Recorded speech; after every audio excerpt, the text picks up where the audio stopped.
नमस्कार। मैं doctor Gopal Lohia, homeopath, acupuncturist and batch flower therapist.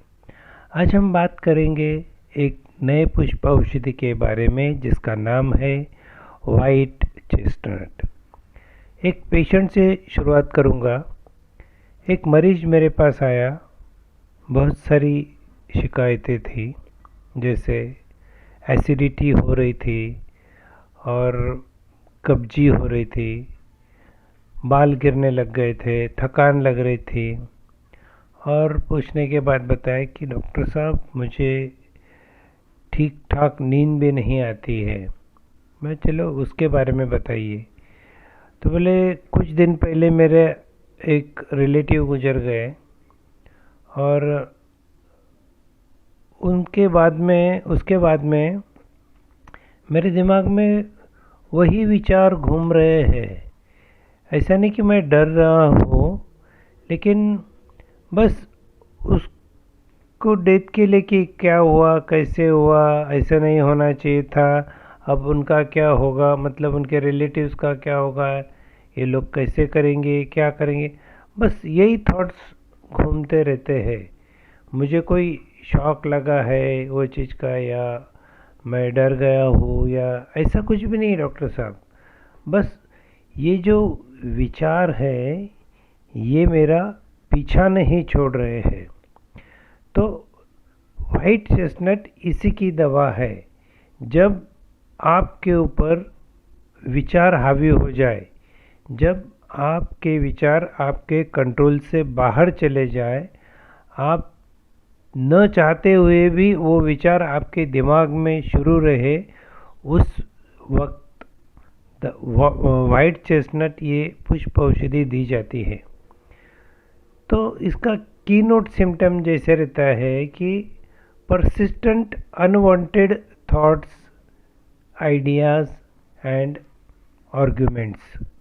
तो इनके दिमाग में कोई आइडिया भी अगर आ जाती है कि जैसे भाई इनको गांव में जाके खेती बाड़ी करने का मन करता है, कभी ये आइडिया इनके दिमाग में आ जाती हैं, तो बस वो विचार को लेके ये दिन रात इनका दिमाग सोचते रहता है। ये रेस्ट भी नहीं कर पाते हैं। ये अपना जो काम काज रहता है, समझो कहीं सर्विस को जाते रहते हैं, उसमें भी इनका मन नहीं लगता है। बस वही मैं गांव में जाऊंगा, मैं इस तरह से खेत करूंगा, उस तरह से करूंगा, और बस ये सोचते ही रहते हैं। और ऐसा चाह कर भी वो थॉट को कंट्रोल नहीं कर पाते।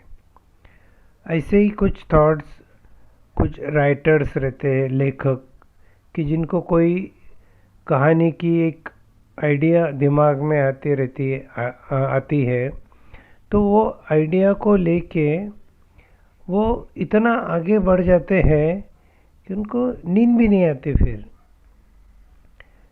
तो फिर दिन रात वही आइडिया के बारे में सोचते रहते हैं, इस तरह से लिखेंगे, उस तरह से लिखेंगे। तो ये जो अनवांटेड थॉट्स के ऊपर कंट्रोल नहीं होता है, वो कंट्रोल लाने का काम करता है वाइट चेस्टनट। एक पेशेंट आया मेरे पास में, वो बोला डॉक्टर साहब कुछ दिन पहले मेरे बॉस के साथ में कुछ अनबन हो गई। कुछ मैंने बोल दिया, कुछ उन्होंने बोल दिया। मैंने तो कुछ ज़्यादा बोले नहीं क्योंकि वो मेरा बॉस था। उन्होंने कुछ रिमार्क्स ऐसे ऐसे पास किए मुझे, और बस मैं वही स्टेट में घर पे आ गया। घर पे आने के बाद मैं सो ही नहीं पा रहा हूँ। मेरे दिमाग में वही जो रिमार्क्स है वही घूम रहे कि ऐसे क्यों बोल दिया उन्होंने, और फिर मैंने ये क्यों नहीं बोला, मैं वो क्यों नहीं बोला, मैं ये इस तरह से हैंडल करता था तो अच्छा होता था, ये नहीं बोलना चाहिए था, मैंने भी वो भी बोल दिया। और बहुत सारी चीज़ें मैंने बताई नहीं उनको कि जो मेरा काम था समय पे बोल देना, ताकि इस तरह का इंसिडेंस वापस नहीं हो। तो ये वो खुद से ही आर्ग्यू करने लग गया था, इसे खुद से ही बड़बड़ाने लग गया था कि मुझे ये चीज़ बोलना चाहिए। तो वो बोल तो पाया नहीं उस टाइम पे, लेकिन बाद में वो चीज़ उसके दिमाग में चक्कर काटते रही। तो ये बंदे को वाइट चेस्टनट और कुछ मेडिसिन दे के एकदम शांति से सोने लग गया, और जो थॉट्स उनके दिमाग में आ रहे थे वो भी चले गए। वाइट चेस्टनट इतना सोचने लग जाता है कि वो एब्सेंट माइंडेड हो जाता है। एब्सेंट माइंडेड मतलब जो आजू बाजू में चल रहा है वो उसको कुछ दिखाई नहीं देता, सुनाई नहीं देता, उसके दिमाग में कुछ अलग ही थॉट्स चल रहे होते हैं। तो ऐसी स्टेट में क्या होता है कि समझो ये बंदा स्टूडेंट है, तो वो स्कूल में बैठा है, लेकिन टीचर सिखा रहे, लेकिन उसका ध्यान क्रिकेट के मैच में है कि धोनी ने कितने रन बनाए होंगे और किसी ने बॉलिंग कैसे डाली होगी, क्या होगी। तो वो सीख नहीं पाता है, कंसंट्रेशन नहीं है उनका, मन कहीं और है और शरीर कहीं और बैठा हुआ है। तो इस तरह से बच्चे लोग सीख नहीं पाते हैं। तो इन लोगों को अगर हम लोग समय पर वाइट चेस्टनट देते हैं तो इनका कंसंट्रेशन, फोकस अच्छा हो जाता है, और फोकस रहने से फिर पढ़ाई भी अच्छी होती है। तो एग्ज़ामिनेशन में कभी कभी क्या होता है, ये लोग समझो पढ़ाई भी अच्छे से कर लेते हैं, और एग्ज़ाम हॉल में जाने के बाद में इतना एक्साइटमेंट हो जाता है उनको। कभी पेपर अच्छा रहा तो भी एक्साइटमेंट होता है, कभी पेपर ख़राब रहा तो भी एक्साइटमेंट होता है, 2 क्वेश्चन आ रहे 2 नहीं आ रहे तो भी ये लोग एक्साइटेड हो जाते हैं। फिर होता क्या है, इतनी एक्साइटमेंट होने से वो लोग टोटल ब्लैंक हो जाते हैं, उनको कुछ याद ही नहीं आता है कि अब ये क्वेश्चन मैंने पढ़ा हुआ तो है लेकिन अभी कुछ भी याद नहीं आ रहा है। और फिर कुछ लिख के, जैसे भी जितना भी आता है उतना लिख के वो लोग बाहर आ जाते हैं।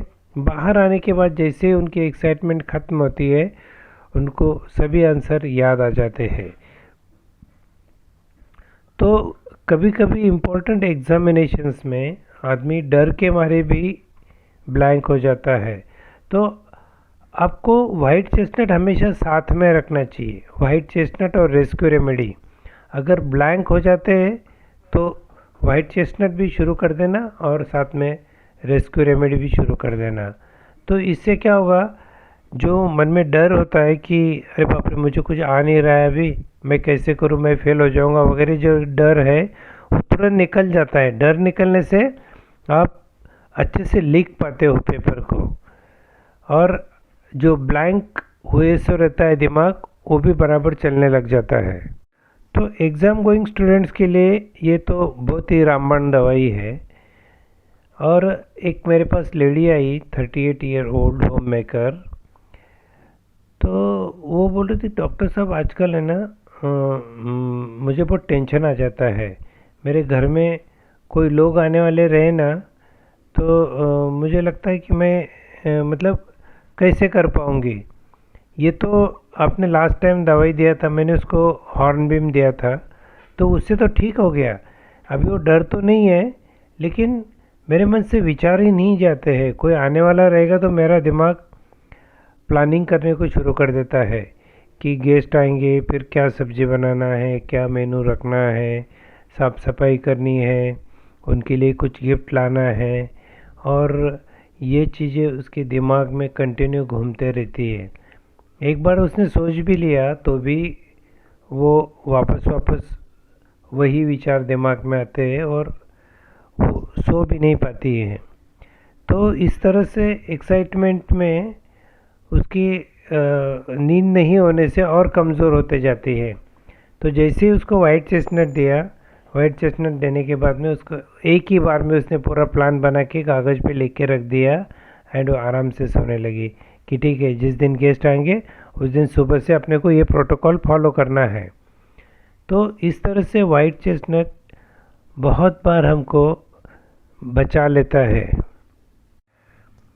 कभी कभी क्या होता है कि कोई आर्टिस्ट रहते, जैसे राइटर है या गाना बनाने वाले जो रहते हैं, म्यूज़िक कंपोज़र, इनको कोई अच्छा सा काम करना रहता है तो, और उनके दिमाग में अगर विचार नहीं आ रहे हैं, अच्छे विचार नहीं आ रहे हैं, तो भी वाइट चेस्टनट उस वक्त भी, वाइट चेस्टनट अगर कोई लेता है तो उसके दिमाग में अच्छे अच्छे आइडियाज़ भी आने लगते हैं। मतलब उल्टा भी होता है, कभी कभी विचारों को रोकता है, अनचाहे विचारों को, लेकिन जो अच्छे विचार अपने को चाहिए होते हैं वो भी वाइट चेस्टनट से तैयार हो सकते हैं।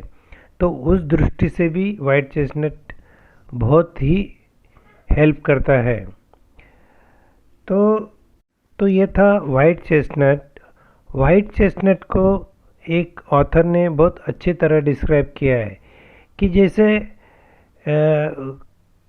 कुत्ते लोग जो है, उनको अगर हड्डी मिल जाती है तो उनको बड़ा मज़ा आता है वो हड्डी को चूसने में, कंटिन्यू चूसते रहते हैं हड्डी को, निकलता कुछ नहीं उसमें से, बस वो चूसते रहते हैं। तो इसी तरह से वाइट चेस्टनट भी वही विचारों में घूमते रहते हैं, निष्कर्ष तो कुछ निकलता नहीं है, लेकिन बस दिमाग चालू रहता है।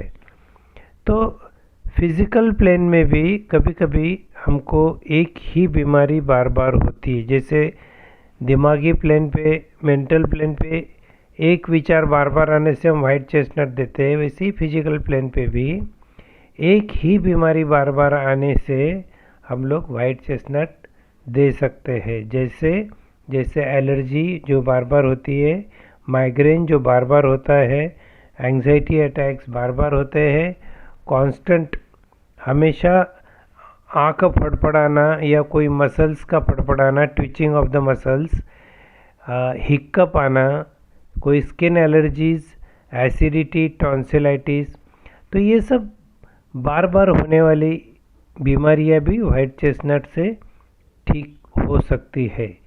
तो ये था वाइट चेस्टनट जो मन और शरीर की हाइपर एक्टिविटी को कम करता है। तो आशा करता हूँ आपको वाइट चेस्टनट समझ में आई होगी। अगर आपके कुछ प्रश्न हो तो ड्रॉप बॉक्स में ज़रूर डालें या कमेंट सेक्शन में कमेंट ज़रूर करें। धन्यवाद। Thank you very much.